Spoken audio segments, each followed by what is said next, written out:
The thing is all prepared to be privatized. So who is coming? MTN, Vodafone. How are you going to get them to help you build your business networks for that last mile operation? You know, the meat has been cooked. It's now left with serving and eating it. Now you've just decided somebody can come and eat it, and you can take the crumbs. Maybe there is detail yet to be worked out in the telecom privatization framework agreement. There will be consultants working on it. Maybe as academics, you might want to ask some questions about what is this method of privatization? Where is it that this privatization has really delivered equity and built capacity? How can we do it differently? How much of our state do we want to continue to be in it? How long do we want to actually let things go? You know, the pace matters. So it doesn't have to be a big ideological debate. It has to be practical. You ask the practical question because we have a task to produce jobs for 2 additional million young people coming into the market. How are you going to do that? Maybe this is one instrument, depending on how we unbundle it, depending on the approach. We can probably set up a network of young people's businesses all across the regions. But how do you do that? How does DFID know how privatization of infrastructure works to address additional 2 million people coming into the market? They don't. So maybe you can help by asking the right questions. I also read from the newspaper about the privatization of the banks. It was a very interesting story in Fortune. Fortune was reporting the problem with the National Development Bank. And of course, there are problems. I understand that, you know, as often happens with foreign direct investment, they agree to come, they bring you some money, but you must also let them borrow money from your domestic. You basically domestically finance them. So when you domestically finance them, they agree a tax holiday. At the end of the tax holiday, if it seems like the returns are not big enough, they will pack and go. And since you are a party to it, you have your assets, right? So you have your flower factories, flower plantation. You take them and do as it. So I hear part of the development bank's problem is this: lending to big players who probably are squandered or difficult to deal with. But they also did very good things. And the newspaper article had an interesting set of angles about it. It said the development bank had lost, I think, 1.5 billion birr over the first quarter. This loss is equivalent to the profit made by 6 private commercial banks. I asked myself, a development bank is not a commercial bank. You can't compare apples and oranges. Then the next part of the story says, but in any case, the CEO said they have recovered 1.6 billion of the 2.2 billion birr. That's a 72% recovery rate. I think only the Development Bank of Singapore beats that. You look at the recovery rates, profit and loss accounts, the South African Development Bank or the Brazilian Development Bank. It's a propaganda packaging. It's almost like you have to give a dog a bad name to kill it. Well, in my tribe, we don't need to give them a bad name, we just eat them. But for those who find this abhorrent, you have to give it a bad name. It is a friend of the family. But in order to deal with it, you have to give it a bad name. It doesn't add up. There's a different yardstick for measuring a development bank from a commercial bank. And in any case, those commercial banks, where did they come from? They are the result of deliberate policy to incubate local banks and protect them from predators until they are at a point where you can, like we learned from the Americans, you can hardly buy shares in American banks if you are not an American, or we have learned from the Chinese or the Singaporeans, many of them, that it's a very careful release of banking sector equity.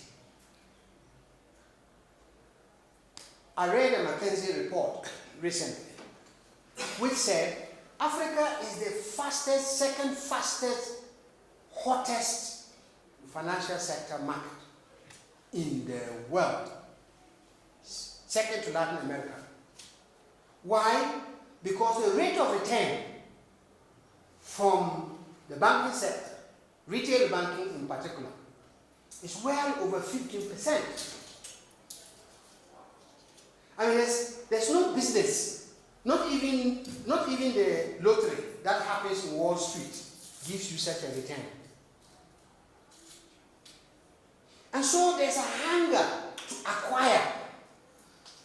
You will soon be counting your FDI and probably be happy with it. But they are going to be mostly mergers and acquisitions. What is going to be the detail associated with developing or opening up a participation in the banks? What is going to be their role in bringing about financial inclusion in the rural area where incomes have to be grown, food has to be delivered? You also read somewhere importing 4 billion barrels of wheat with fantastic possibilities of doing it. We are becoming slowly like man country. We import everything.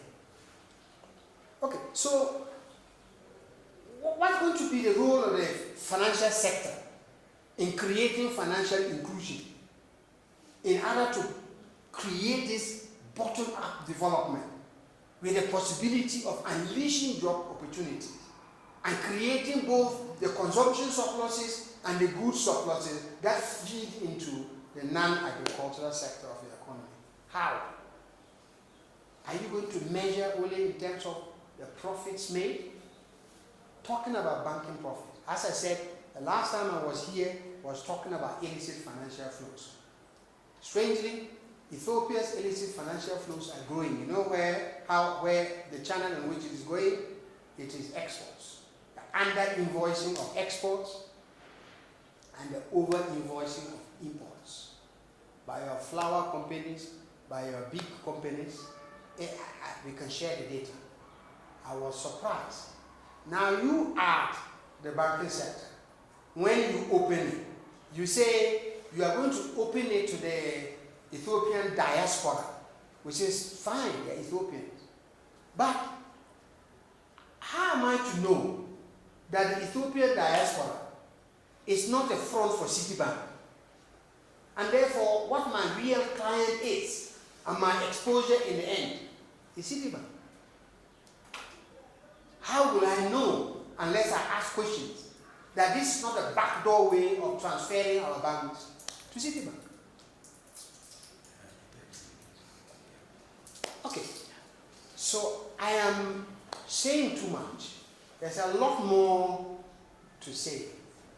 I want to say that my admiration for Melis, I have to put my cards on the table, was because he was one of the few that had, whatever limitation, whatever you agree or do, he had a fuller electricity. We traveled from Makale to Azul. The last time I ever did that road to Makale was in 1995 when I was in Eritrea. And the road network blew me. And when I asked Mizani has said, the road network was constructed by Ethiopian construction firms. I was even more surprised. Roads of that quality are done by the Chinese or German construction companies in my country. We don't have construction companies that can do this. It's not because we are not educated. As you can imagine, we are. But we did not pay attention. We did not pay attention to the fact that how you deliver an infrastructure matters for the capacity in your economy for the future. You have not only delivered the infrastructure, you have delivered capacity that can always get better. It can partner with anybody in the world, but on the strength of capacity that exists. I don't know whether you appreciate it or not, but I definitely do. Having invested in the telecommunications backbone, anytime I used to come, to ECA or AU or come to say hello to Melis, sometimes we were struggling to make a call. And then you say, don't worry, the optic fiber lines are yet to be laid. In my country, there's one optic fiber line, which belongs to an Indian company, that lands in Accra and goes in the middle of the spine to the top. We don't have east-west and interconnections. We use radio masts. But these radio masts, even though our country is flat, are so dispersed, going only where there is large enough urban concentration to make money. Because they're entirely private. Entirely private. It's Vodafone and it's MTN. We bought into the view that when you bring in private foreign players, they deliver you efficiency. I am not sure. My phone calls drop in Ghana. You come and visit. Just as much as it does here. In fact, less here these days. I was even able to receive my calls on the desert hills, in the north. I don't know whether you realize it, but that investment in infrastructure backbone is going to be privatized. And I was reading Capital, the newspaper, and they were talking about the thing is all prepared to be privatized. So who is coming? MTN, Vodafone.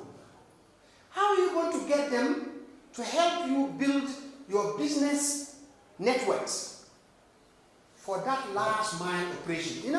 The meat has been cooked. It's now left with serving and eating it. Now you've just decided somebody can come and eat it, and you can take the crumbs. Maybe there is detail yet to be worked out in the telecom privatization framework agreement. There will be consultants working on it. Maybe as academics, you might want to ask some questions about what is this method of privatization? Where is it that this privatization has really delivered equity and built capacity? How can we do it differently? How much of our state do we want to continue to be in it? How long do we want to actually let things go? The pace matters. So it doesn't have to be a big ideological debate. It has to be practical. You ask the practical question because we have a task to produce jobs for 2 additional million young people coming into the market. How are you going to do that? Maybe this is one instrument, depending on how we unbundle it, depending on the approach. We can probably set up a network of young people's businesses all across the regions. But how do you do that? How does DFID know how privatization of infrastructure works to address additional 2 million people coming into the market. They don't. So maybe you can help by asking the right questions. I also read from the newspaper about the privatization of the banks. It was a very interesting story in Fortune.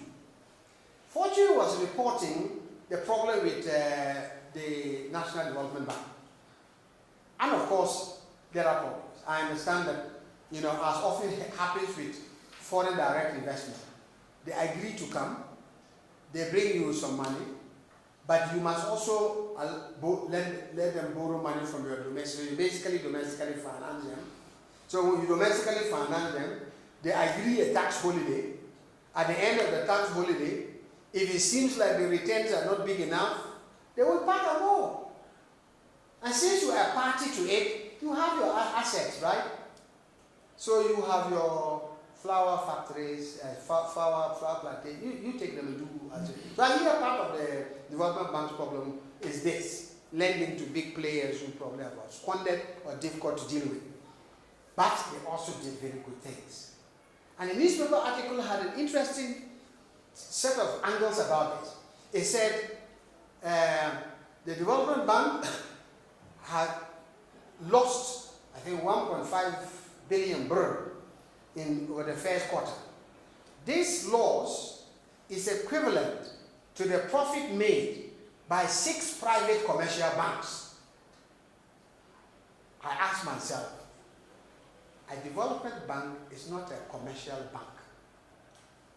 You can't compare apples and oranges.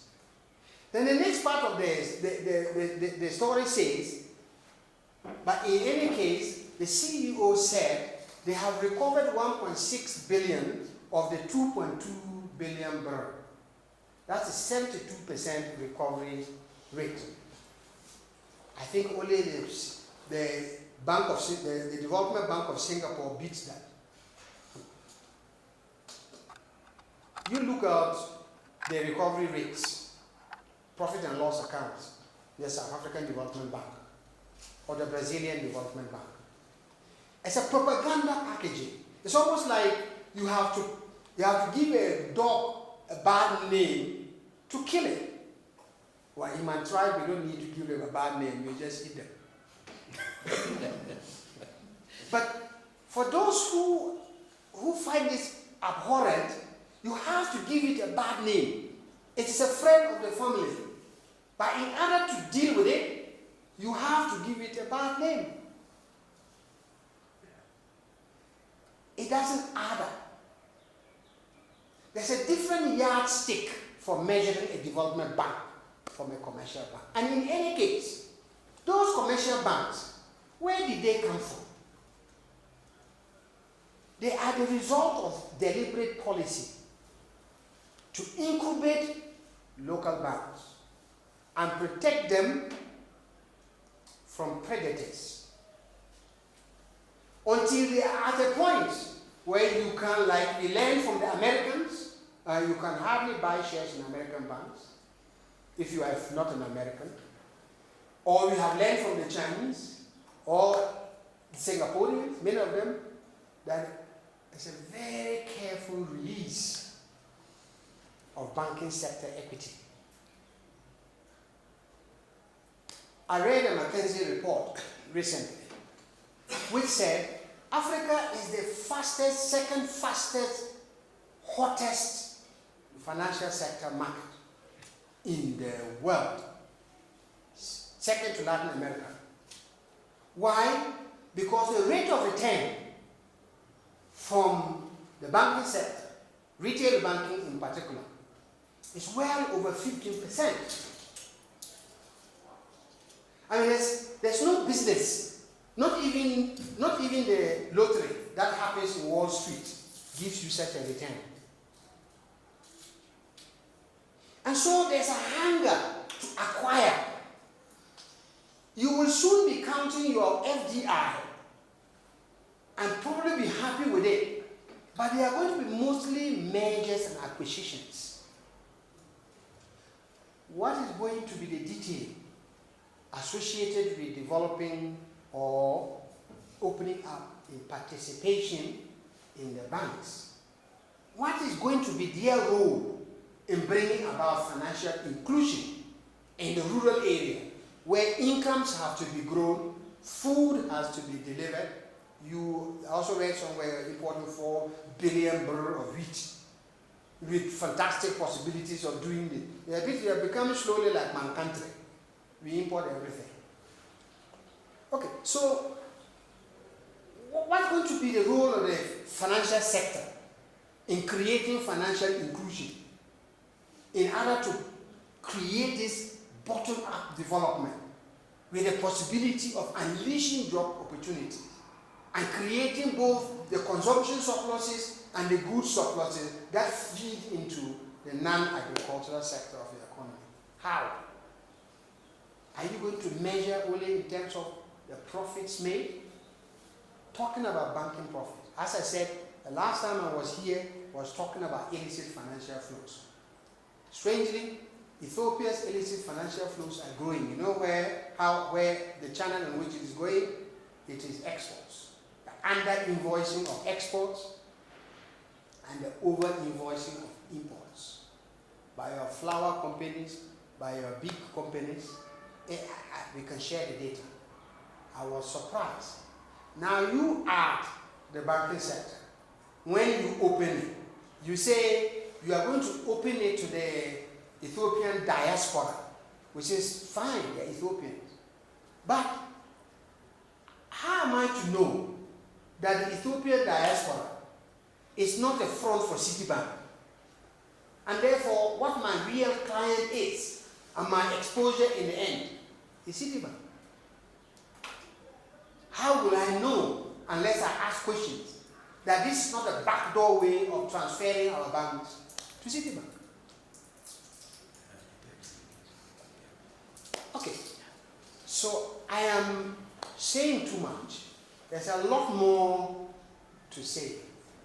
I want to say that my admiration for Meles, I have to put my cards on the table, was because he was one of the few that had, whatever limitation, whatever you agree or don't, he had a fuller vision of how he sees development going forward based on increasing incomes and productivity at the agricultural level, spreading development equitably and spatially, whilst transforming and taking structural transformation, industrializing, in a manner that is first and foremost locally and domestically driven and creates room for redistribution and distributional equity. He also had this is the business of a developmental state. It's not just about industrial policy. It's about paying attention from sector to micro. How you design your road, what you do with your telecommunication system, how you work out your agricultural transformation, the sizes of irrigation dams you build, and so on and so forth, and how you organize people around it. What is the role of housing construction, and what is the opportunities for spinning off backwards and sideways and forward linkages that creates and broadens the economy.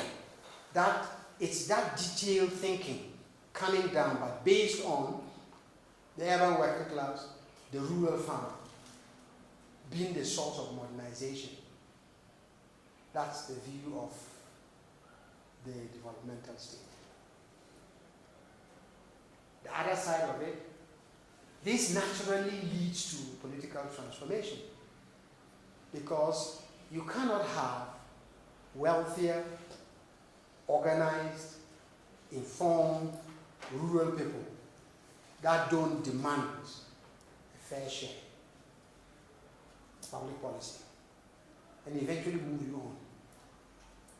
But you have to do that whilst confronting my initial issue of our challenge, how we bolt each other together from our different nationalities, ethnicities, and primordial identities,